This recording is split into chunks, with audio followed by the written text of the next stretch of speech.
Why your body is exhausted. Even when your faith is strong. Many people today aren't struggling because they lack effort. They're tired because they've been carrying too much for too long. You can be responsible, faithful, and still feel worn down in your body and mind. This isn't about trying harder or fixing yourself. It's about understanding why rest feels out of reach for so many people right now, and how God's presence meets us in the middle of real exhaustion. Long before stress becomes a thought, the body has already decided whether it feels safe. There are nights when you lie down, close your eyes, and realize something is wrong, not because of a thought, but because your body refuses to soften. Your shoulders stay tight. Your jaw won't release. Your breathing feels shallow, almost guarded. Nothing specific is bothering you. You're not actively worrying. And yet, rest won't come.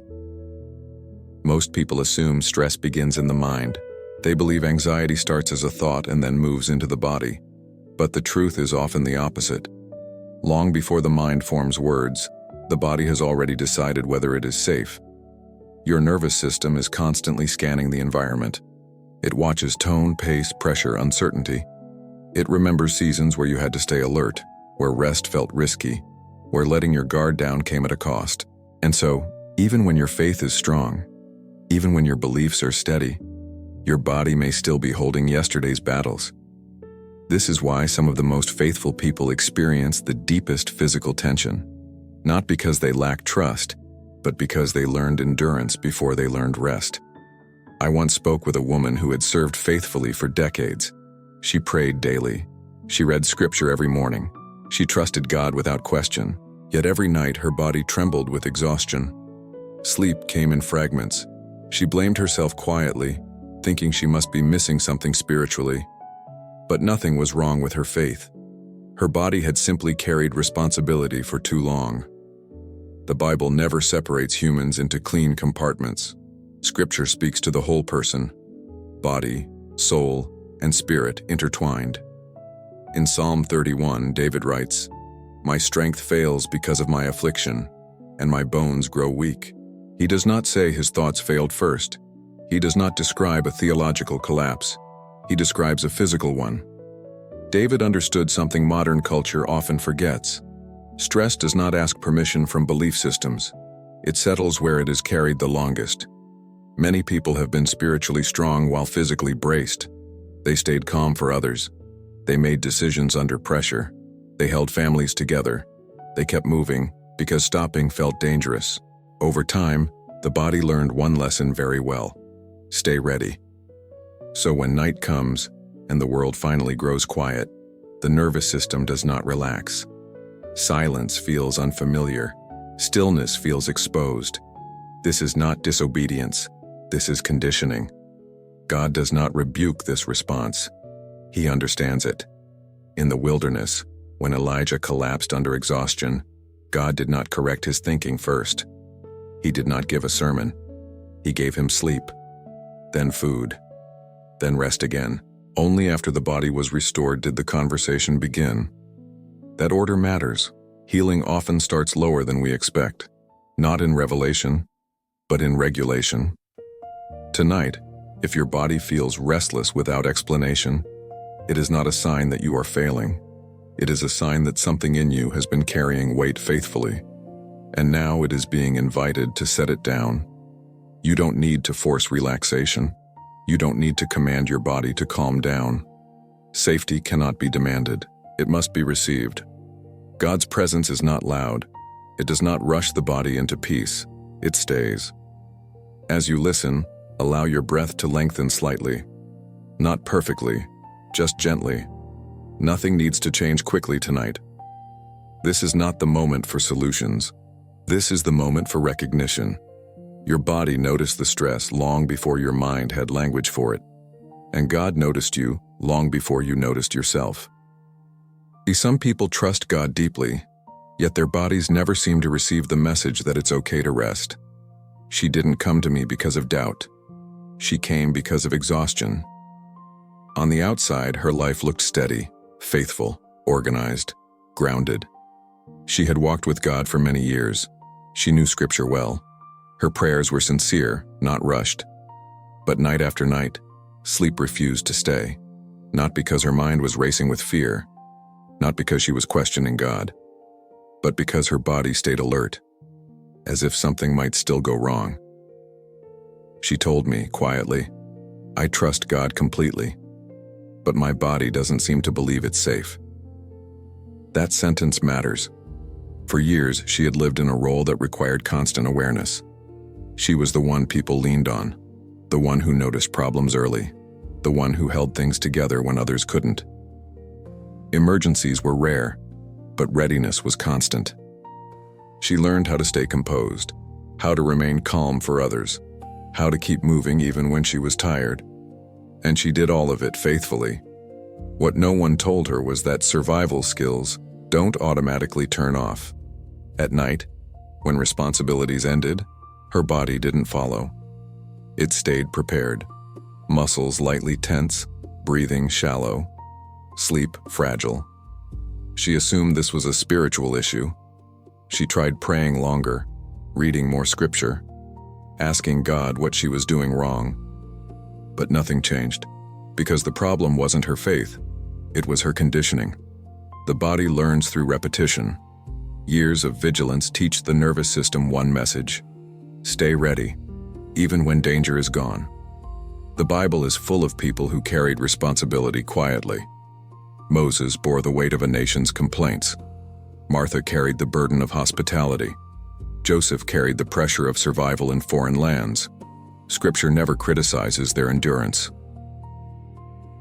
but it also never ignores their limits.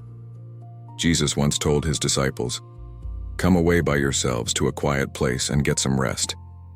Not because they lacked faith, but because they had given too much without pause. For this woman, healing didn't come through a sudden breakthrough. It came through permission. Permission to stop monitoring the future at night. Permission to let someone else carry the unseen risks. Permission to rest without rehearsing tomorrow. One evening, she told me something small, but important. "I realized I fall asleep faster when I imagine God staying awake instead of me." That image changed everything. She didn't force sleep. She didn't fight her body. She allowed herself to believe, even briefly, that she was no longer the one on watch. This is where many people misunderstand rest. They think rest means doing nothing, but rest actually means releasing responsibility. Sleep comes when the body understands it is no longer alone in protecting the future. Faith and rest are not the same skill.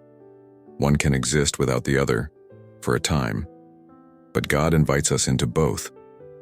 If you are someone who trusts God deeply but struggles to sleep, this is not a contradiction.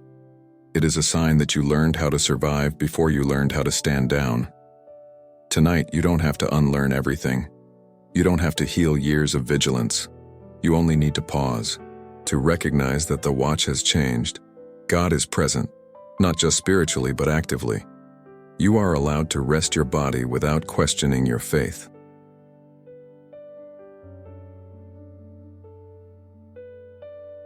There are moments in Scripture where God responds to exhaustion not with answers but with care. Elijah was not weak when he collapsed. He had just experienced one of the most dramatic victories recorded in Scripture.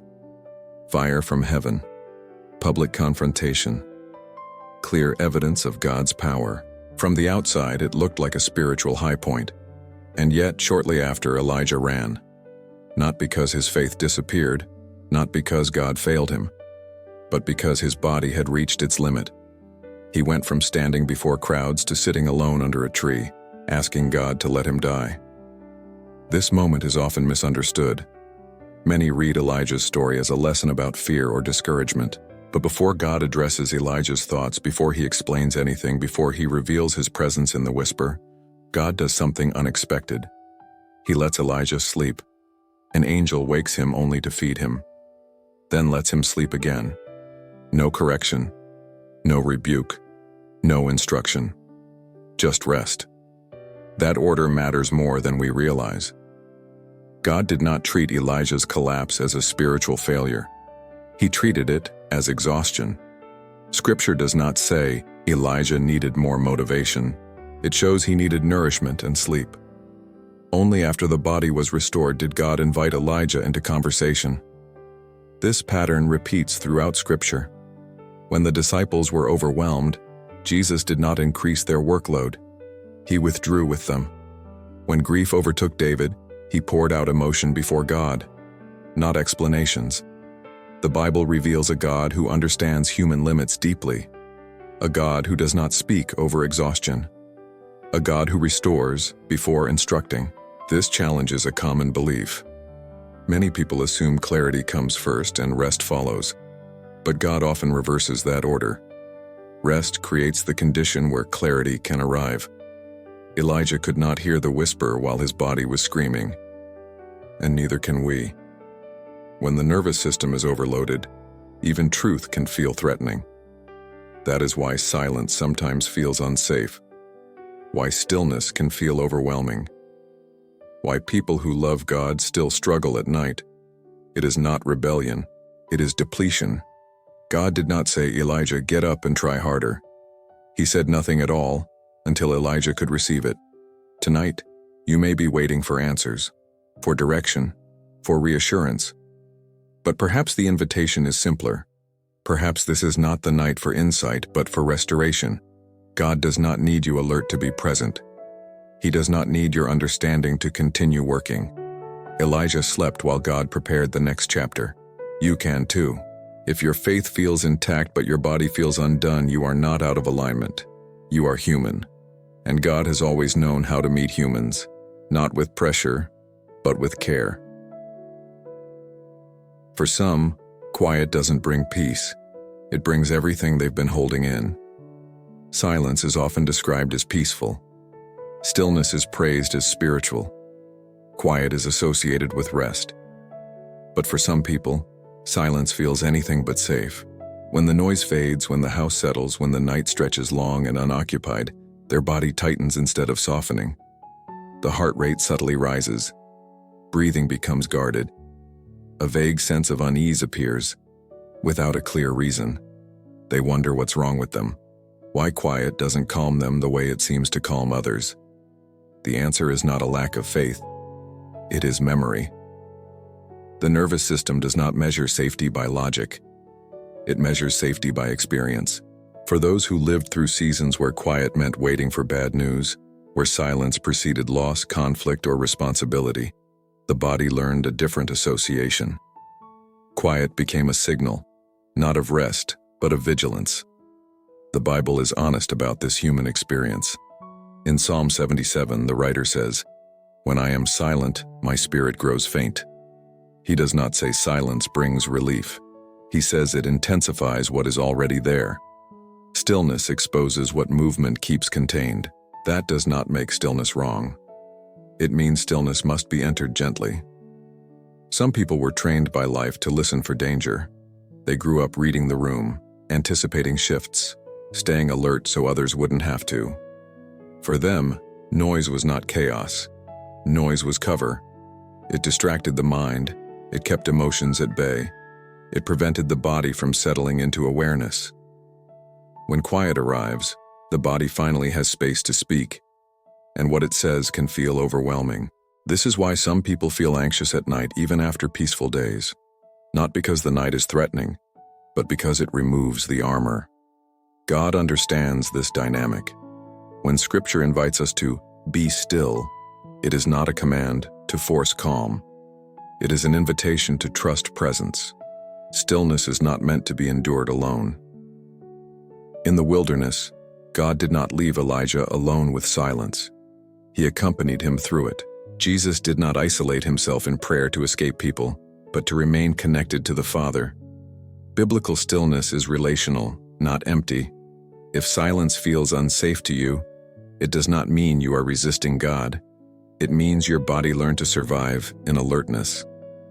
Healing does not require you to jump straight into quiet. It invites you to approach it slowly, with companionship. Tonight, silence does not mean abandonment. It means there is room for support. You are not being watched for failure. You are being held in awareness. God does not disappear when the noise fades. He becomes more attentive. If stillness stirs discomfort, you are not doing anything wrong. You are simply learning that quiet can now mean safety, and that lesson takes time.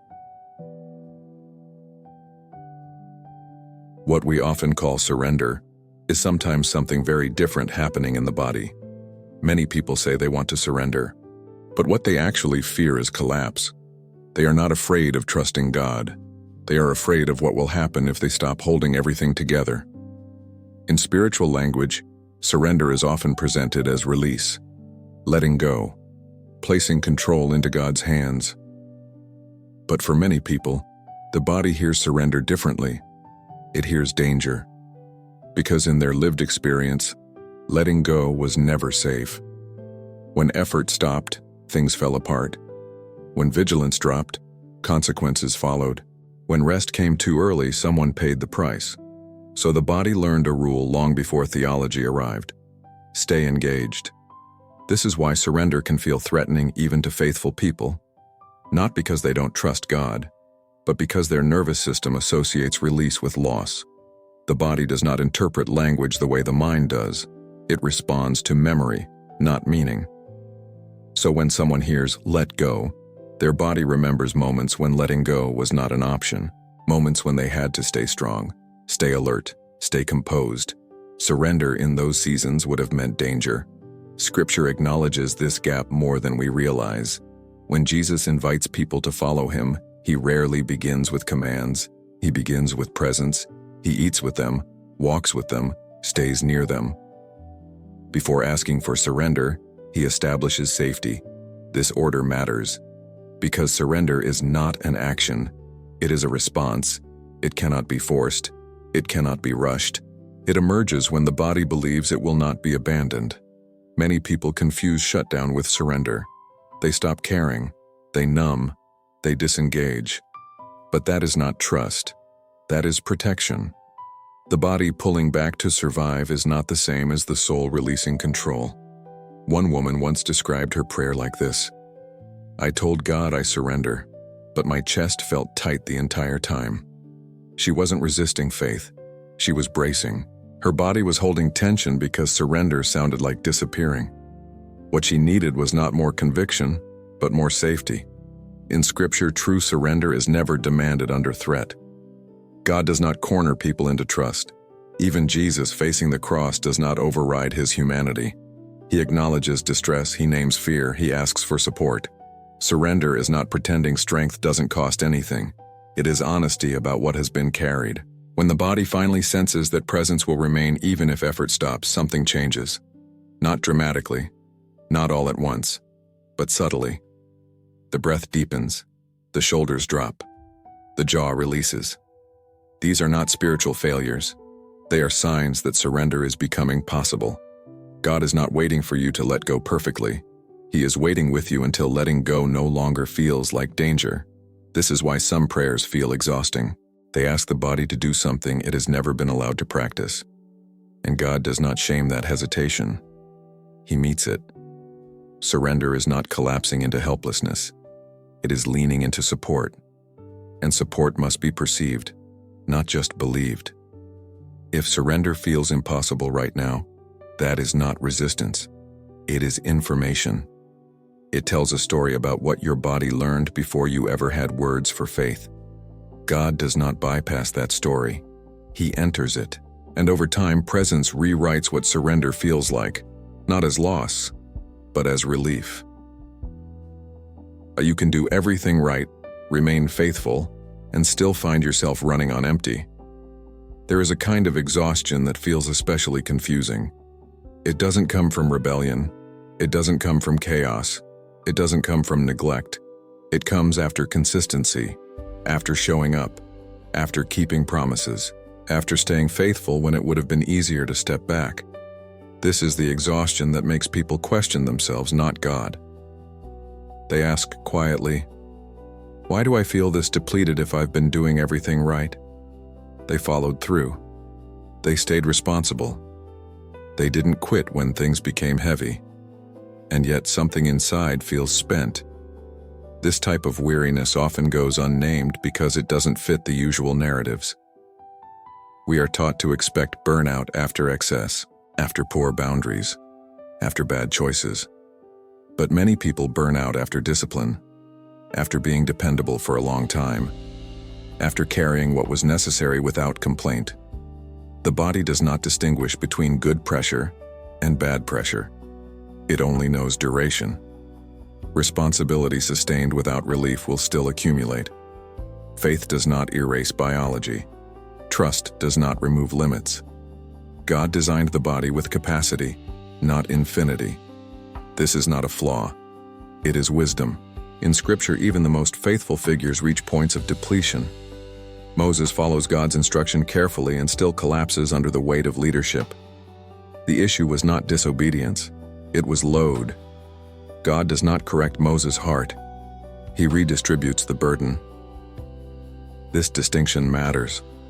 Many people assume that feeling empty means something is wrong with their devotion. But Scripture shows us another possibility. Sometimes the issue is not faith. It is sustainability. A woman once described her exhaustion this way: "I didn't stop because I was weak. I stopped because there was nothing left to give." She had been reliable for decades. Family depended on her. Work leaned on her. People trusted her to handle what others couldn't. She rarely asked for help, not because she was proud, but because she was capable. Capability became expectation. Expectation became pressure. Pressure became normal. Until one day, her body simply could not keep pace. She wasn't angry at God. She wasn't confused about purpose. She was empty. This kind of exhaustion is not dramatic. It doesn't always announce itself with tears. Often it appears as dullness. Joy feels distant. Motivation feels mechanical. Rest doesn't refresh the way it used to. The body has given all it can give. God does not respond to this kind of weariness with urgency. He does not push. He does not accuse. He invites redistribution. In the Gospels, Jesus sends his disciples out to work and then calls them back. Not because they failed, but because they expended energy. "Come away," he says, not to fix mistakes, to recover strength. We often skip this part. We assume rest is for after completion, but Scripture presents rest as part of obedience, not a reward for finishing. The body was never meant to be the sole carrier of God's work. When people carry responsibility alone for too long, they confuse faithfulness with endurance. Endurance without renewal eventually becomes depletion. God does not measure devotion by output. He measures alignment. Alignment includes rhythm. Work without recovery creates distortion, not moral failure. Distortion. The body begins to function in survival mode. It conserves energy. It narrows focus. It reduces sensation. This is not spiritual dryness. It is physiological wisdom trying to protect what remains. If you are running on empty despite doing everything right, that emptiness is not an accusation. It is information. It tells the truth about how much has been carried. God does not ask you to refill yourself. He offers provision. But provision often looks different than we expect. Sometimes it looks like rest without explanation. Sometimes it looks like help arriving quietly. Sometimes it looks like permission to stop before collapse. This is not quitting. It is recalibration. A realignment between calling and capacity, between devotion and design. You are not failing because you are tired. You are tired because you have been faithful for a long time. And faithfulness was never meant to be paid for with the erosion of your body. God does not need you emptied to be effective. He meets you before that point. If today you feel depleted, that feeling is not a verdict. It is an invitation to let responsibility be shared, to let strength be restored, to let provision be more than something you offer. God supplies. That includes you. One of the most misunderstood signs of trust in Scripture happens in the middle of a storm. There is a scene in the Gospels that many people know well, but few take the time to sit with. A storm rises suddenly. The wind intensifies. The boat fills with water. The disciples panic, and Jesus is asleep. This moment is often explained quickly. We are told that Jesus slept because he trusted God, that his peace came from perfect faith, that his calm exposed the disciples' lack of belief. But this reading misses something important. It turns the scene into a comparison, rather than an invitation. Jesus' sleep is not presented as a rebuke. It is presented as a reality. He is tired.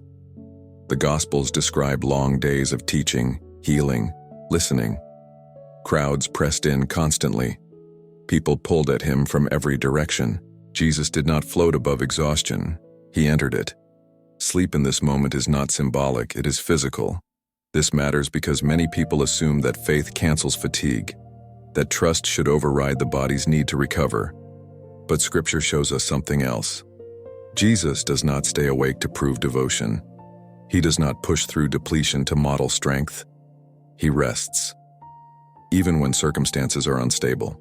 This is deeply uncomfortable for those who learned that vigilance equals responsibility. The disciples believed staying alert was necessary, that someone needed to be awake, that danger required action. Their panic was not irrational. It was learned. They had grown up around water. They understood storms. They knew what could happen. Their bodies responded before their theology did. Jesus' body responded differently, not because he ignored reality, but because he was not holding the outcome alone. This distinction is subtle but essential. Trust does not mean pretending storms are harmless. It means knowing who carries what. Jesus did not sleep because the storm was small. He slept because the responsibility was not resting on his vigilance. Many people today cannot rest because they believe something will fail if they do. A family, a business, a system, a relationship. Someone must stay awake. Someone must keep watch. Someone must be ready. This belief keeps the body braced. It creates a constant low-level tension that never fully releases, even during rest. Jesus' sleep reveals a different posture. He allows himself to be carried, not just by the boat, but by trust and presence. When the disciples wake him, he does not scold them for fear. He addresses the storm. Then he asks a question. Why were you afraid? Not as an accusation, as an invitation to notice. Fear was not their failure. It was their signal. Their bodies had not yet learned what their minds were beginning to hear. This gap still exists today. Many people believe in God sincerely but live as if everything depends on their alertness. They pray, but they also brace. They trust, but they also monitor. This is not hypocrisy. It is habit. Habits formed in environments where letting go had consequences. Jesus does not demand immediate transformation. He demonstrates another way. Sleep becomes testimony, not dramatic, not verbal, but embodied. It says, I am allowed to rest even when things are unresolved. This is difficult to accept. Rest in uncertainty feels reckless to those who survived through control. But Scripture does not portray Jesus' rest as negligence. It portrays it as alignment. Alignment with the Father. Alignment with limits. Alignment with design. The storm still existed while he slept. Rest did not eliminate reality. It changed relationship to it. This is what trust looks like in the body. Not the absence of threat, but the absence of constant readiness. Not denial, but delegation. Jesus did not need to be awake for God to remain present. Neither do you. If rest feels impossible when circumstances are unstable, that resistance deserves compassion. It reflects how much you have learned to manage. But storms do not require constant tension to pass. Sometimes the most faithful response is to stop standing guard. Not forever. Not irresponsibly. But long enough for the body to learn that it does not carry the storm alone. Trust does not always look like courage. Sometimes it looks like sleep. And sleep, in Scripture, is never portrayed as weakness. It is portrayed as belonging. God often strengthens the person long before he changes the path in front of them. Many people pray for change. They ask God to open doors, to resolve tension, to move circumstances that feel immovable. And when nothing changes on the outside, discouragement quietly sets in. They assume they are waiting. But Scripture suggests something different. Often, God is not delaying. He is reordering. God frequently begins his work not by altering the environment, but by stabilizing the one living inside it. This order can feel frustrating. We want relief first, clarity second, strength last. God often reverses this sequence. He restores strength before revealing direction. He regulates the body before reshaping the path. This pattern appears throughout Scripture. Jesus heals people who are still living in the same conditions. The man at the pool is healed but remains near the same water. The blind man receives sight before his social standing changes. The woman bent over for years is straightened before her life becomes easier. God does not always remove the setting. He equips the person. This matters because many people believe that peace should follow change, but in Scripture, peace often precedes it. God understands something we often forget. A depleted body cannot discern guidance. When exhaustion is high, the mind narrows.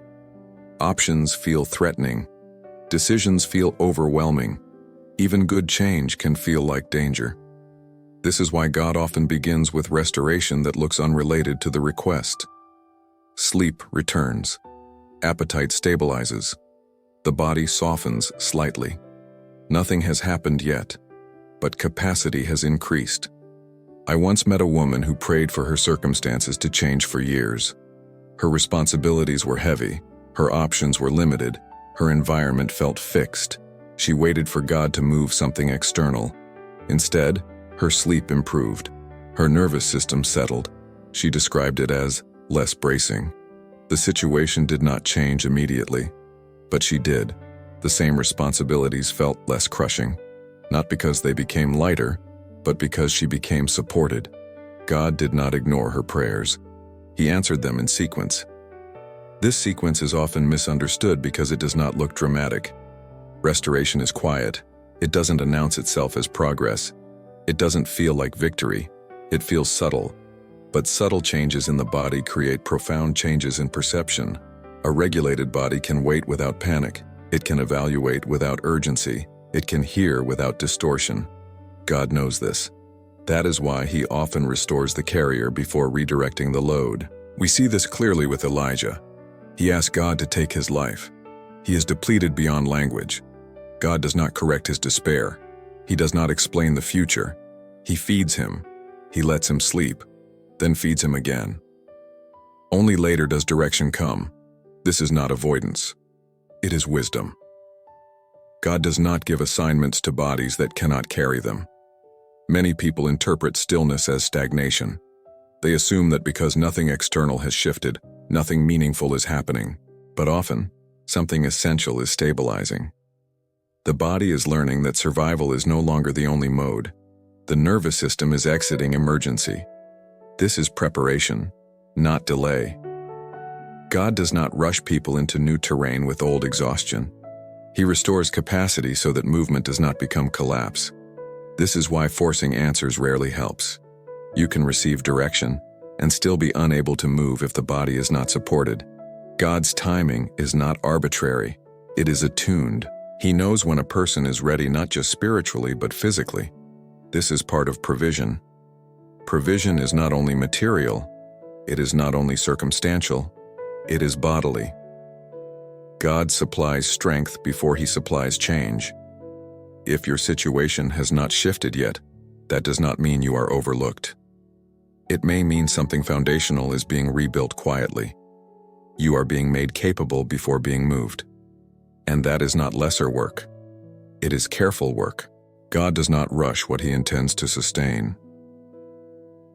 And for many people, resting doesn't feel peaceful. It feels like letting something important go. For many people, rest doesn't feel peaceful. It feels uncomfortable. Not because they don't want to rest, but because resting feels like stepping away from something important. When they slow down, a quiet tension appears.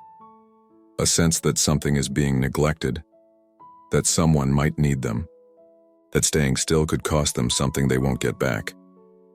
This reaction is often misunderstood.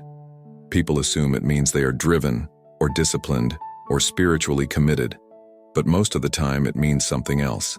It means rest was never neutral. It was associated with risk. Many people learned early in life that stopping was not an option. They grew up in homes where stability depended on vigilance, where adults were overwhelmed, where chaos appeared without warning.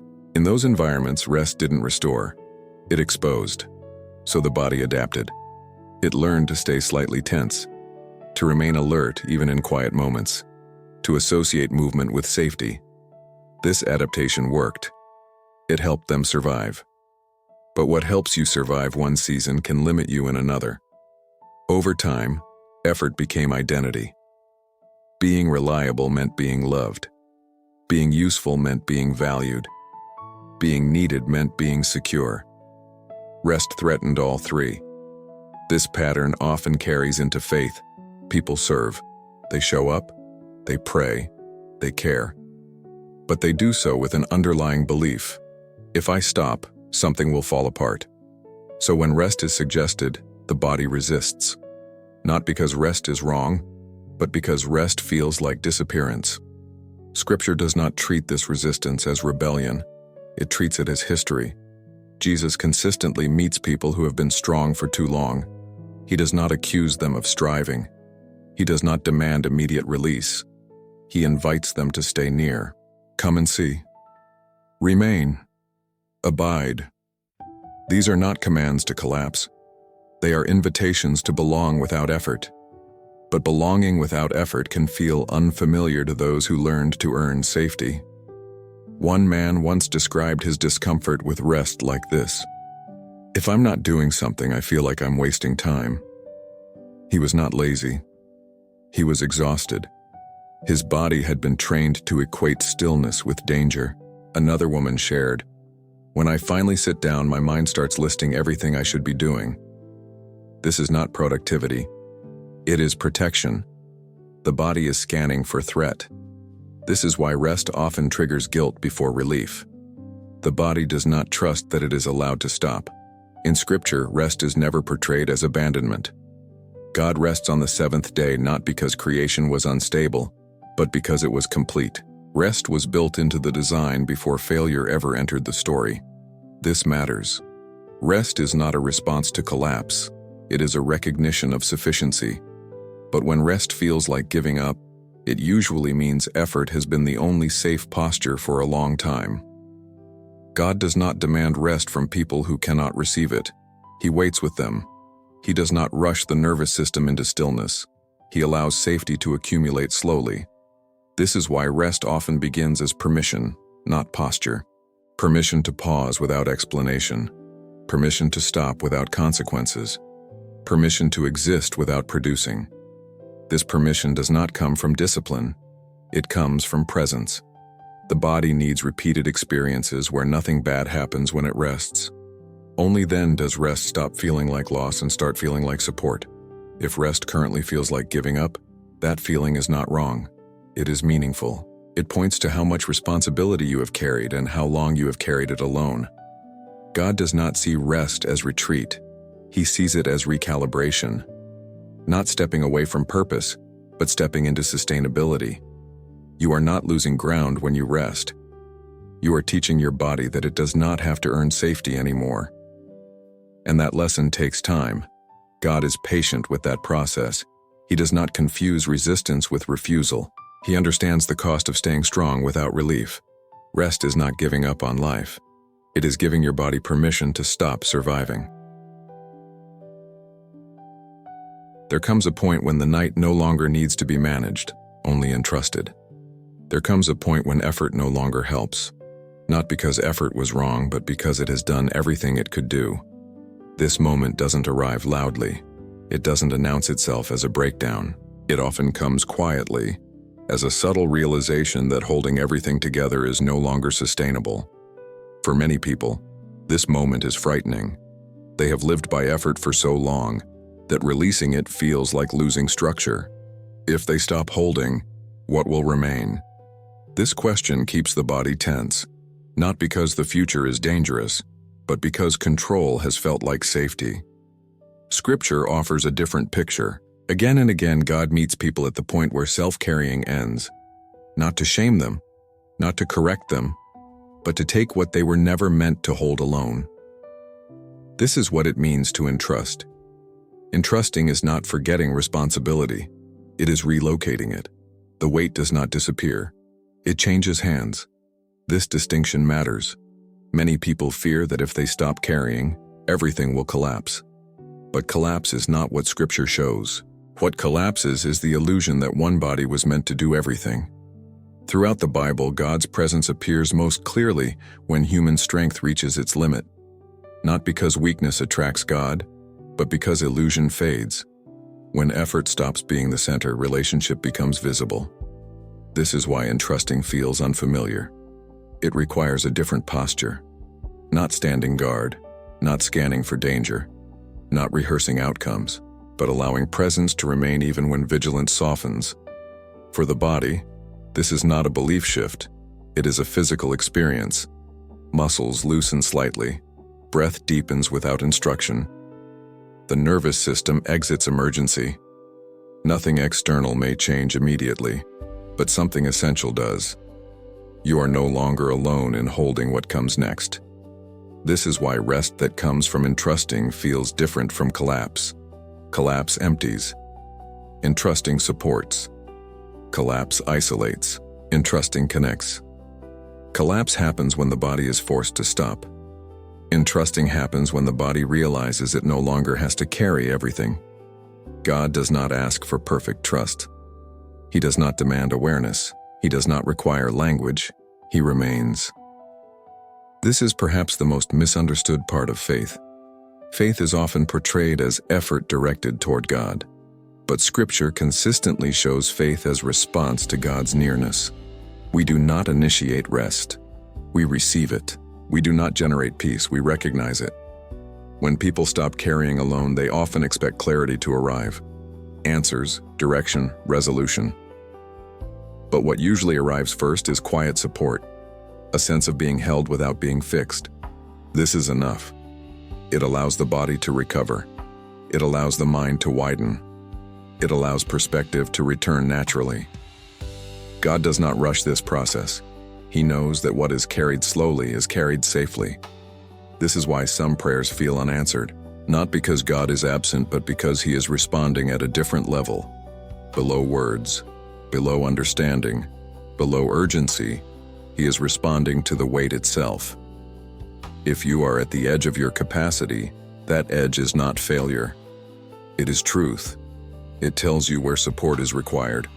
God does not step in after collapse. He steps in at the moment you realize you were never meant to do this alone. Entrusting is not a dramatic decision. It is a quiet shift, a softening of grip, a lowering of guard, a willingness to be supported without explanation. Nothing has to be resolved right now. You do not need to know what comes next. You are not required to be strong in this moment. You are allowed to rest without understanding how everything will work out. God is not waiting on your effort. He is already here, holding what you have been carrying. And when the weight is no longer yours alone, the body finally learns that rest is not absence. It is presence. You are not alone. You never were. You can stop carrying now.